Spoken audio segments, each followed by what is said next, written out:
Today we are going to discuss about fractions. In these fractions ఏం తెలుసుకుంటామంటే meaning, ప్రాక్టికల్గా మన meaning ఏంటి, proper fraction అంటే ఏంటి, ఇంప్రాపర్ ఫ్రాక్షన్ అంటే ఏంటి, మిక్స్డ్ ఫ్రాక్షన్ అంటే దేన్ని అంటాం, అలాగే సమ్ ఆఫ్ ఫ్రాక్షన్స్ ఎల్సిఎం ఎలా కడతాం, అలాగే fraction of fractions. Fraction of fraction అంటే న్యూమరేటర్లో కానీ డినామినేటర్లో కానీ ఇంటిజర్ కాకుండా ఫ్రాక్షన్ ఉంటే అప్పుడు దాన్ని ఎలా సాల్వ్ చేస్తాం, ఎలా సింప్లిఫై చేస్తాం అనే దాని గురించి మనం ఈరోజు మన టాపిక్ మాట్లాడుకుందాం. అయితే మీకు చెప్పేది ఏంటంటే, నేను I'm not a teacher, I'm not a master.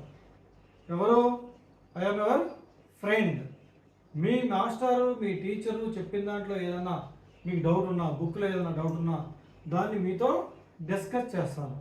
మీకు ఏ డౌట్ వస్తుందో నేను ముందుగానే ఊహించి దాని గురించి మీరు